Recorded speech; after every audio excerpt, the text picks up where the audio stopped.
नमस्कार. आज आपण पाहणार आहोत संत बाळूमामा यांची भविष्यवाणी.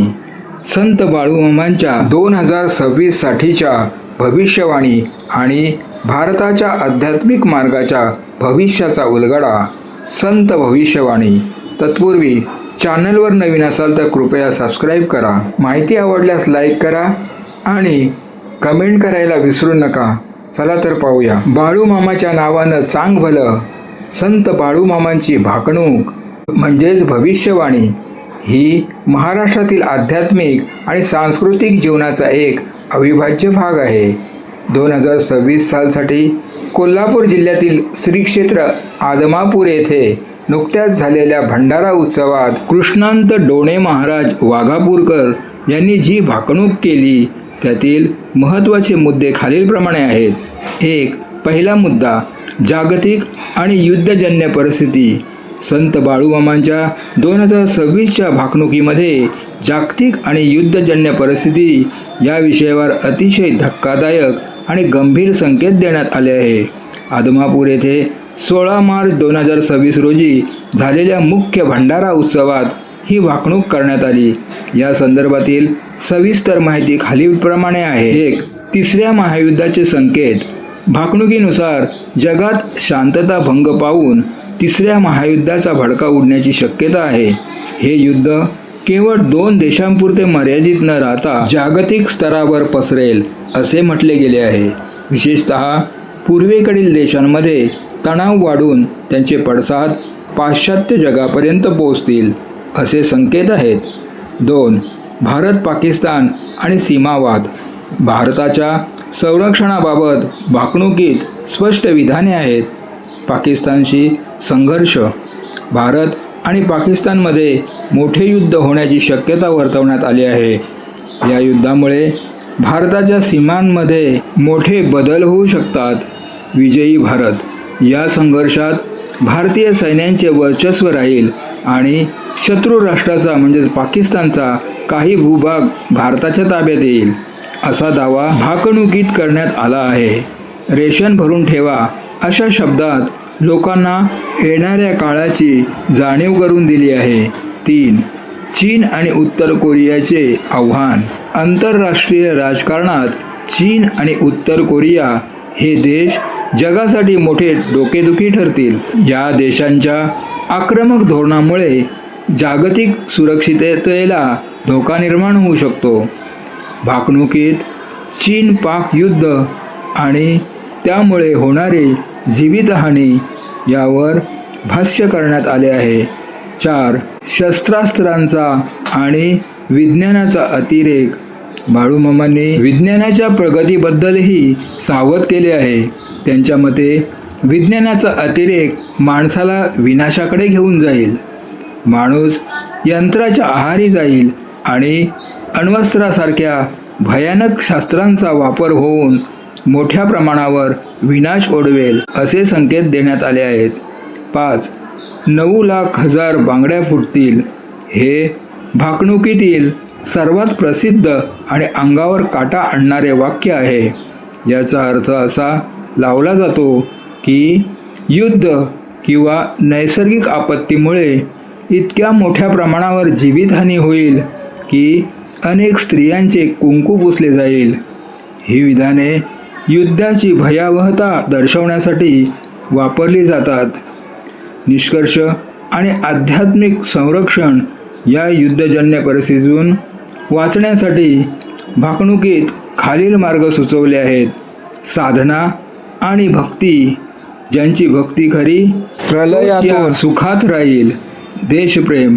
देशाला सुरक्षित ठेवण्यासाठी प्रत्येकाने सतर्क राहणे आणि सैन्याच्या पाठीशी उभे राहणे आवश्यक आहे. नीतिमत्ता. समाजात जोपर्यंत नीतिमत्ता शिल्लक आहे तोपर्यंत निसर्ग आणि देव मानवाचे रक्षण करेल. 2. दुसरा मुद्दा राजकीय उलथापालथ. संत बाळूमामांच्या 2026च्या भाकणुकीमध्ये राजकीय क्षेत्राविषयी अत्यंत स्पष्ट आणि खळबळजनक संकेत देण्यात आले आहेत. आदमापूर येथे 16 मार्च 2026 रोजी पार पडलेल्या भंडारा उत्सवात कृष्णंत डोणे महाराज वाघापूरकर यांनी वर्तवलेली ही राजकीय उलथापालथ खालीलप्रमाणे आहे. 1. मोठ्या नेत्यांवर जीवघेणी संकटे. भाकणुकीतील सर्वात गंभीर इशारा म्हणजे देशातील मोठ्या राजकीय नेत्यांच्या जीविताला असलेला धोका. हत्येचे संकेत. देशातील एक अत्यंत प्रभावशाली आणि मोठ्या नेत्याची हत्या किंवा मोठ्या अपघाताची शक्यता वर्तवण्यात आली आहे. यामुळे देशाच्या राजकारणात मोठी पोकळी निर्माण होऊ शकते. तुरुंगवास.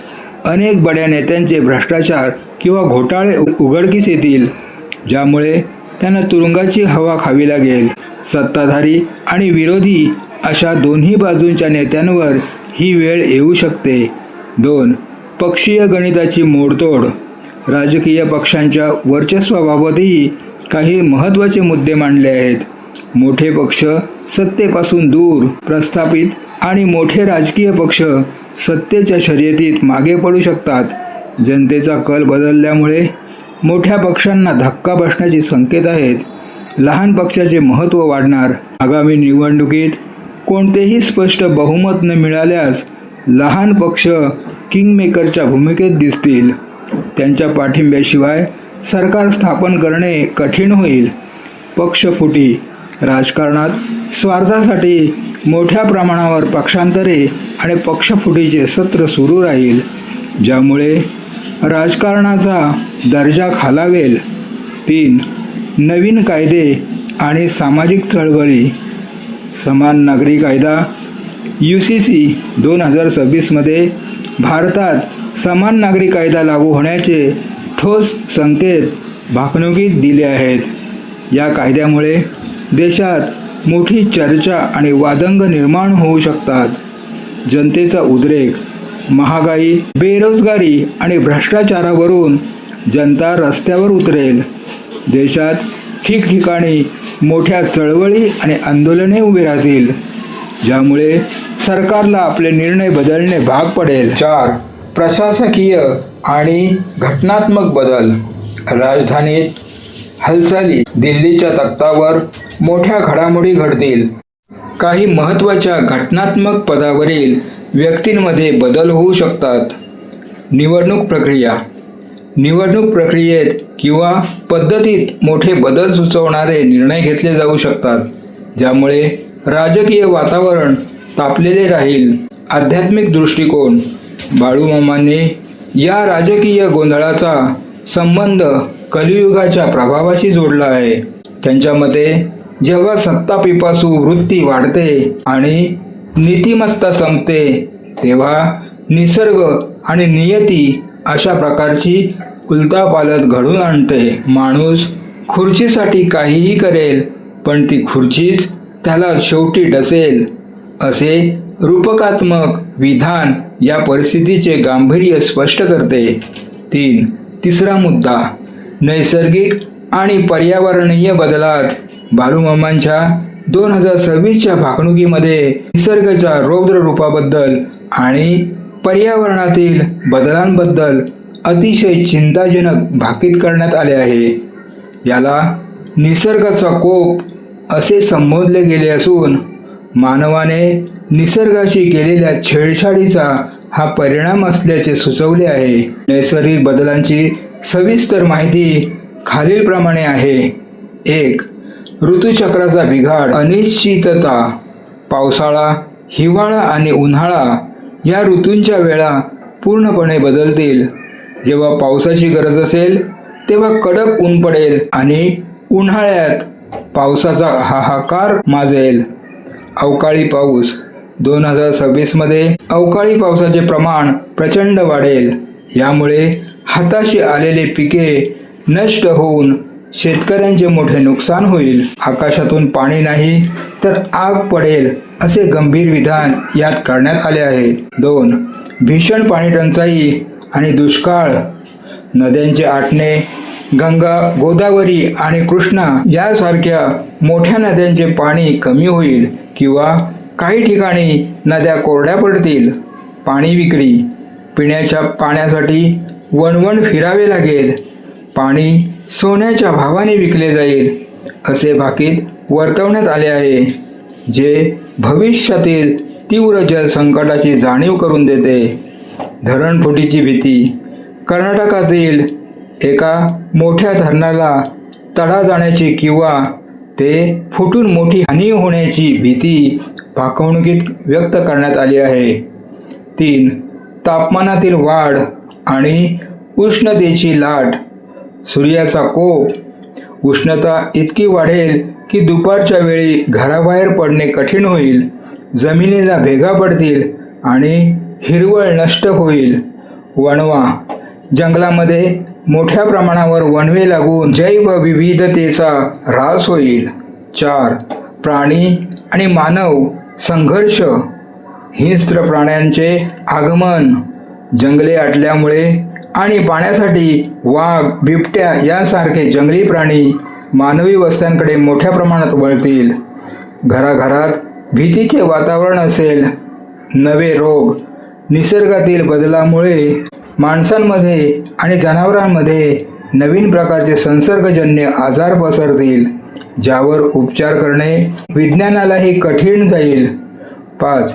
समुद्र आणि किनारपट्टी. समुद्राची पातळी. समुद्राचे पाणी जमिनीवर आक्रमण करेल. किनारपट्टीवरील शहरे आणि गावांना धोक्याचा इशारा देण्यात आला आहे.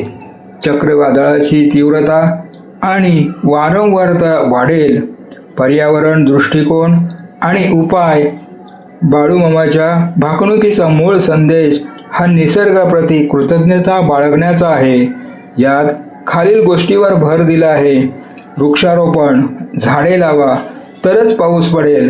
पाण्याचे नियोजन. पाण्याचा जपून वापर करणे हाच या संकटावरचा एकमेव उपाय आहे. नैसर्गिक शेती. रासायनिक खतांचा वापर करून पुन्हा सेंद्रिय आणि नैसर्गिक शेतीकडे वळण्याचा सल्ला यातून मिळतो. या नैसर्गिक आपत्तीमधून केवळ तेच वाचतील जे निसर्गाचा सन्मान करतील आणि स्वार्थ सोडून परोपकाराचे आयुष्य जगतील, असे बाळूमामांनी आपल्या भाषेतून सुचवले आहे. बाळूमामाच्या नावाचं चांग भलं. 4. चौथा मुद्दा. आर्थिक आणि सामाजिक स्थिती. संत बाळूमामांच्या 2026च्या भाकणुकीमध्ये आर्थिक आणि सामाजिक स्थितीबाबत अत्यंत मार्मिक आणि गंभीर भाष्य करण्यात आले आहे. वाढती महागाई, विज्ञानाचा प्रभाव आणि मानवी वर्तणुकीतील बदल यावर या भाकणुकीत प्रकाश टाकण्यात आला आहे. सविस्तर माहिती खालीलप्रमाणे आहे. 1. आर्थिक स्थिती. महागाई आणि बाजारपेठ. सोन्याची झळाळी आणि दरवाढ. सोन्याचे दर प्रचंड प्रमाणात वाढतील, ज्यामुळे ते सर्वसामान्यांच्या आवाक्याबाहेर जाईल. आंतरराष्ट्रीय बाजारपेठेतील अस्थिरतेचा फटका स्थानिक अर्थव्यवस्थेला बसेल. धान्य आणि चारा टंचाई. धान्यापेक्षा वैरणीची म्हणजे चाऱ्याची किंमत जास्त होईल असे भाकीत करण्यात आले आहे. याचा अर्थ शेतीसाठी आवश्यक संसाधने महाग होतील आणि पशुपालकांसमोर मोठे संकट उभे राहील. गॅस आणि इंधन टंचाई. इंधन आणि गॅसच्या टंचाईमुळे सामान्य माणसाचे बजेट कोलमडेल. जीवनावश्यक वस्तूंच्या किमती वाढल्याने जगणे कठीण होईल. भारतीय उत्पादनांना मागणी. एकीकडे महागाई असली तरी जागतिक बाजारपेठेत भारतीय उत्पादनांची विश्वासार्हता आणि मागणी वाढेल असेही संकेत दिले आहेत. सामाजिक स्थिती. नीतिमत्ता आणि वर्तन नैतिक अधःपतन. समाजात नीतिमत्ता कमी होत जाईल. 12 वर्षाची मुलगी आई होईल किंवा 5 वर्षाचा मुलगा बाप होईल यासारखी रूपकात्मक विधाने समाजातील अनैतिकता आणि संस्काराच्या घसरणीकडे निर्देश करतात. माणुसकीचा अभाव. माणूस माणसाला खाईल म्हणजे अन्नासाठी नव्हे तर स्वार्थासाठी माणूस एकमेकांचा घात करेल असे संकेत दिले आहेत. कुटुंबातील नातेसंबंधामध्ये दुरावा येईल. अंधश्रद्धा आणि फसवणूक. धर्माच्या नावाखाली लोकांची फसवणूक करण्याचे प्रकार वाढतील. बंदुकिरीचा सुळसुळाट होईल असा इशारा भाकणुकीत देण्यात आला आहे. 3. विज्ञान आणि तंत्रज्ञानाचा प्रभाव. यंत्रांवरील अवलंबित्व. माणूस पूर्णपणे विज्ञानाचा गुलाम होईल. विज्ञानाचा अतिरेक विनाशाकडे नेईल असे स्पष्ट करण्यात आले आहे. यंत्राच्या वाढत्या वापरामुळे मानवातील नैसर्गिक कौशल्ये आणि कष्ट करण्याची वृत्ती कमी होईल. मोबाईल आणि समाज. मोबाईल आणि सोशल मीडियाच्या अतिवापरामुळे तरुण पिढी भरकटण्याची शक्यता वर्तवण्यात आली आहे. माणूस स्वतःच्याच घरात अनोळखी होईल असे वर्णन सामाजिक एकाकीपणाचे चित्र मांडते. 4. समाजातील गुन्हेगारी आणि असुरक्षितता. महिलांची सुरक्षा. भाकणुकीत महिलांवरील अत्याचाराच्या चढत्या घटनांबद्दल चिंता व्यक्त केली आहे. स्त्रियांचे रक्षण करणे कठीण होईल असे संकेत देण्यात आले आहेत. शहरीकरण आणि गोंधळ. मोठ्या शहरांमध्ये गुन्हेगारीचे प्रमाण वाढेल आणि कायदा सुव्यवस्थेचा प्रश्न गंभीर होईल. भाकणुकीचा सारांश म्हणजेच आर्थिक व सामाजिक घटक. भाकणुकीतील मुख्य संकेत. सोने दर गगनाला भिडतील. गुंतवणुकीसाठी कठीण होईल. शेती चारा महाग होईल. शेतकऱ्याची आर्थिक ओढाताण होईल. कुटुंब नात्यामध्ये स्वार्थ वाढेल. एकत्र कुटुंब पद्धती धोक्यात येईल. शिक्षण केवळ कागदी पदव्या वाढतील पण प्रत्यक्ष ज्ञान कमी होईल. बाळूमामाने या सामाजिक आणि आर्थिक संकटावर उपाय म्हणून माणुसकी जपा आणि भक्तीचा मार्ग सोडू नका असा संदेश दिला आहे. ज्याच्या घरी बाळूमामाचे नामस्मरण आणि सत्कर्म असेल त्याला कशाचीही उणीव भासणार नाही. ही या भाकणुकीतील सकारात्मक बाजू आहे. बाळूमामाच्या नावानं चांग भलं. आता आपण 5वा मुद्दा पाहू. भारताच्या आध्यात्मिक मार्ग आणि भविष्याचा उलगडा. संत बाळूमामाच्या भाकणुकीचा सर्वात महत्त्वाचा आणि सकारात्मक पैलू म्हणजे भारताचा आध्यात्मिक प्रवास. जेव्हा जग युद्ध, आर्थिक मंदी आणि नैसर्गिक आपत्तींनी होळपळून निघत असेल तेव्हा भारत जगाला मार्ग दाखवणारा विश्वगुरू म्हणून कसा उभा राहील याचा उलगडा या भागात होतो. भारताच्या आध्यात्मिक भविष्याविषयीची सविस्तर माहिती खालीलप्रमाणे आहे. 1. भारताची आध्यात्मिक शक्ती आणि जग. भाकणुकीनुसार जेव्हा पाश्चात्य संस्कृती विज्ञानाच्या अतिरेकामुळे विनाशाच्या उंबरठ्यावर असेल तेव्हा जगाला शांतीसाठी भारताकडे वळावे लागेल. शांतीचा दूत. भारत हा केवळ शस्त्रांनी नव्हे तर आपल्या विचारांनी आणि अध्यात्माने जगावर विजय मिळवेल. योग आणि ध्यान. भारतीय योग, आयुर्वेद आणि ध्यानधारणा ही पद्धत जागतिक स्तरावर जीवन जगण्याची मुख्य पद्धत बनेल. 2. विज्ञानाला अध्यात्माची जोड. बाळूमामाने नेहमीच सांगितले आहे की केवळ यंत्राची प्रगती म्हणजे विकास नव्हे, नवा दृष्टिकोन.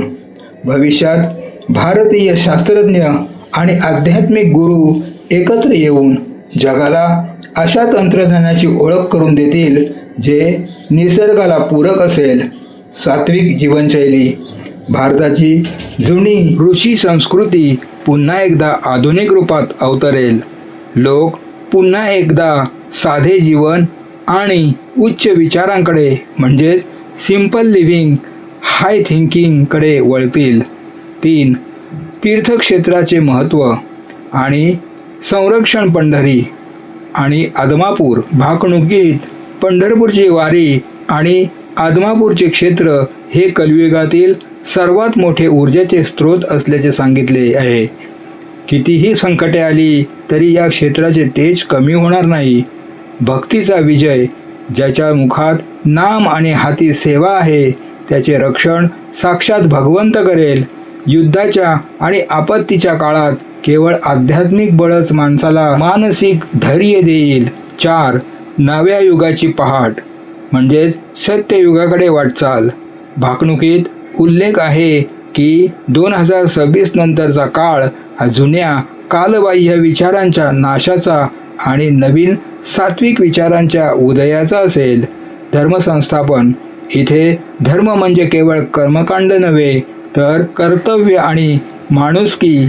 समाजात पुन्हा एकदा न्यायाचे राज्य येईल, पण त्यासाठी आधी मोठ्या संघर्षातून जावे लागेल. तरुण पिढीचे परिवर्तन. सुरुवातीला भरकटलेली तरुण पिढी पुन्हा एकदा आपल्या मुळांकडे म्हणजेच भारतीय संस्कृतीकडे वळेल आणि देश उभारणीत अध्यात्माचा वापर करेल. भविष्याचा उलगडा. सारांश. तक्ता पैलू. भविष्यातील स्थिती, जागतिक स्थान. भारत आध्यात्मिक मार्गदर्शन म्हणजेच गाईड म्हणून ओळखले जाईल. मानवी मूल्ये. स्वार्थापेक्षा परोपकाराला जास्त महत्त्व दिले जाईल. संकटातून मार्ग. ज्याची भक्ती दृढ आहे त्याला आपत्तीचा त्रास होणार नाही. निसर्ग आणि देव. निसर्गाची पूजा हीच देवाची पूजा मानली जाईल.